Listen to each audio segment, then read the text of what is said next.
Goody everyone, this is Dayhawk, bringing to you episode 28 of Shaman King 2021.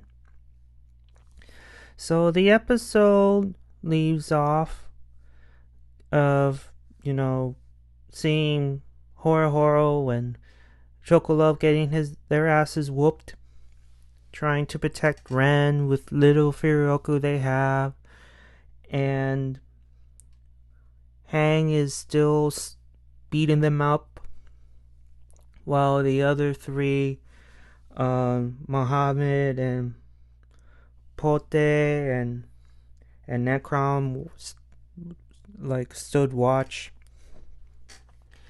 And luckily, we all knew it was gonna happen. Yo comes in and rescues them rather quickly. And Necron, with the shocked look on his face, was very surprised at how quickly he was able to defeat all three of them. And Yo tells Necron that Ren is sorry for what happened to his brother. It was an accident, but Necrom is not going to hear about it, and he says that his brother died because he was weak. And he tries to order Hong, Muhammad, and Pote around, but after they got up, they've noticed there's a couple more people coming in, and they can no longer be a part of the fight anymore, because Faust and Ryu comes in, and so they retreated. And here you thought that Faust is coming in and heal Ren. No, he cannot help Ren because his injuries are severe. He's stuck between life and death right now. And everyone feels helpless at this point. But Yo has one card left to play, and he sends Manta to speak to someone who can save him. And in the next scene, it's discovered John. So we all know now that Yo has called John for help. And then back to the arena. The opponents who are waiting for Mikihiza's team is waiting, and it looks like they're gonna win by is it a no-show? I was about to say disqualification. There's no disqualification, but it's gonna be a result of a no-show. But we all know what's going on, because outside of the arena, you're dealing with three more followers of Hao, and Anna tells Tao Jun to go deal with the knight, and just to show off how powerful Pylon is. And he does show off. We get to see Pylon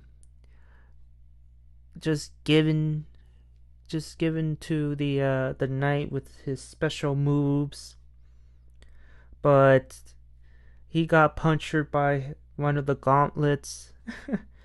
But he did a good job in the first round, and then we get to reveal the person behind that helmet.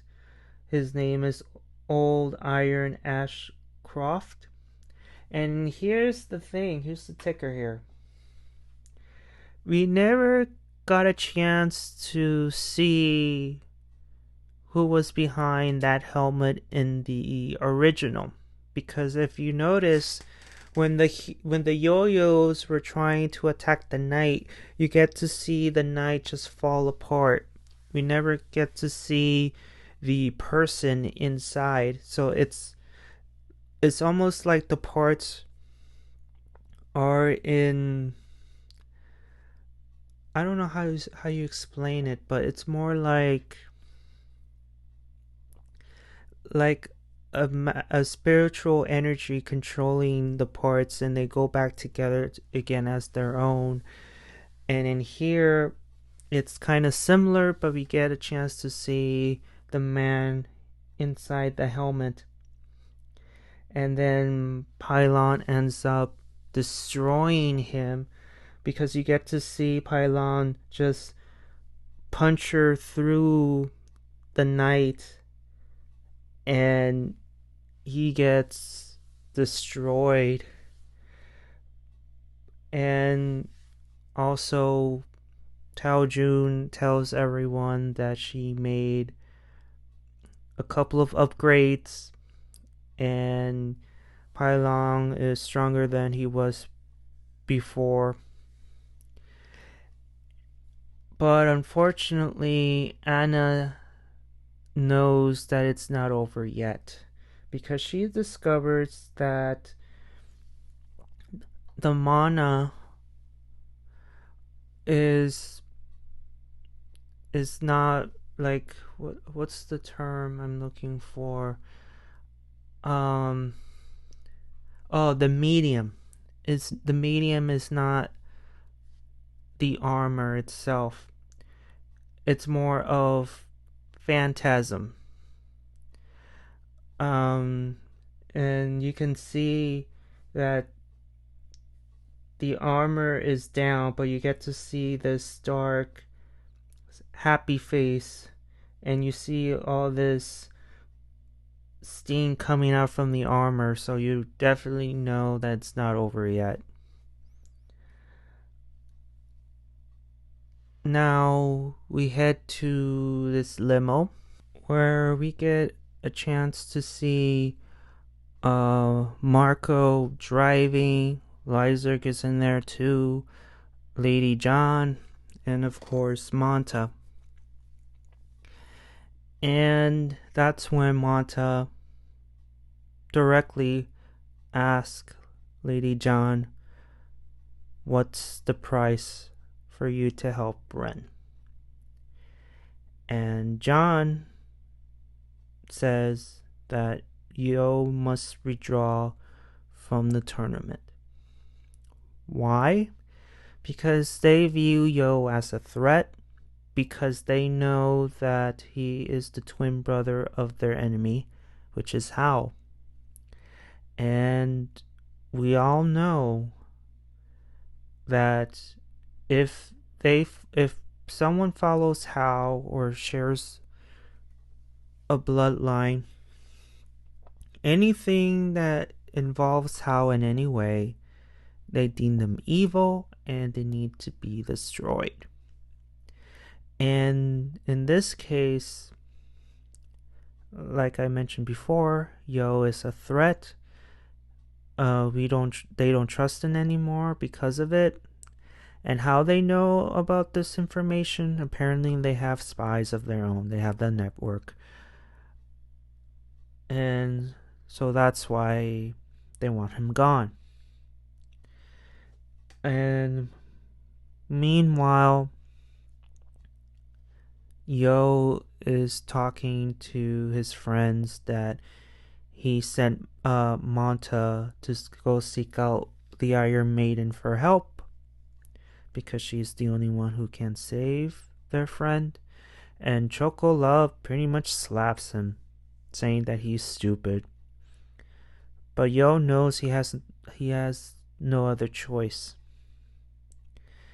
And poor Horo, I mean, he feels so helpless. He feels weak because he couldn't do anything, especially during the battle, because you've seen how strong House followers are, and he feels he doesn't have a chance to defeat them. And mind you, it's the same thing with the girls back in '01. How Ren, Horror, all the boys were slaughtered by only these three women. And it's the same way here, only this time Ren's life is hanging by a thread, and Horo is pretty much telling Yo that this better work, because if it doesn't, then I will come after you. And that's something I never thought that Horo would say towards his best friend. And he ends up leaving. Chocolove goes after him, and I feel for Baizan because he's grateful, but at the same time he's more apologetic because he with Yo asking the X-Laws for help, a team that he disagrees with, but Yo doesn't care as long as Ren is safe from danger. And then Marco, John, and Lyserg and Monta show up at the bridge. And typical Marco, he's kicking the man while he's down, saying that Yo is not fit to be king because what he's doing is not king-like, because the role of a king is to protect one's kingdom, and there are sacrifices that comes with protecting one's kingdom. And that's why Marco deems Yo unworthy to become Shaman King because of it. And of course, Yo was not interested in what Marco was saying to him, and just points out, okay, where is Lady John? I want to speak to her. I want to know what the price is. Let's get it over with.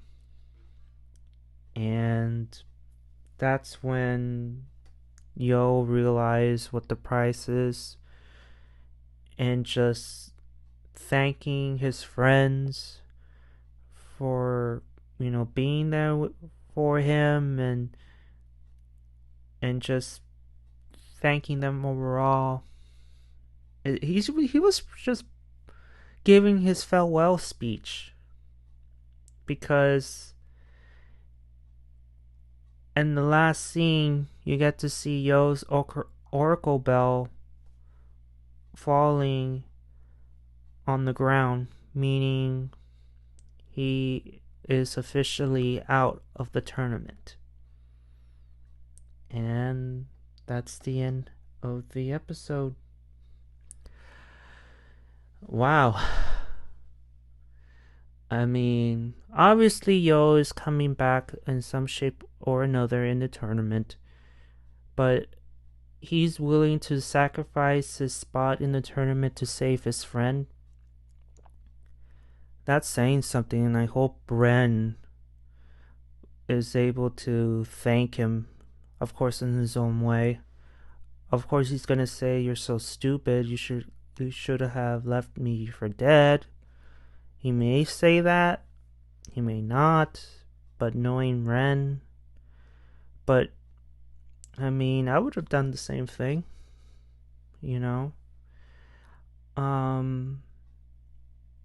There was other mentions in this episode about how mana gets mightily increased when you're in the border between life and death.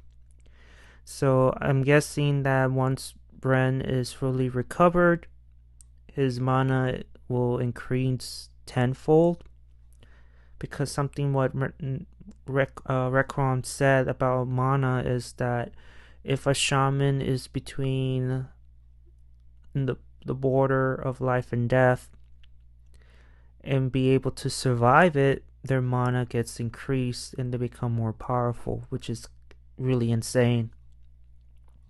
And it's no wonder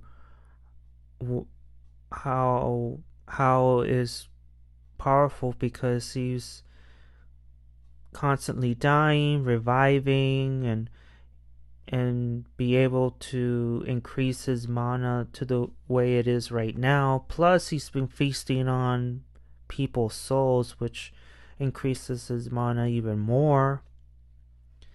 So I can understand how he becomes powerful, but it's insane. It's really insane. And judging how this new arc is going, it looks like it's the beginning, what could be the end of the tournament. And we'll see what happens, you know. Anyway, I have to go because I don't want to babble on and repeat myself. So I will say, I will see you all on the other side of oblivion. Johnny!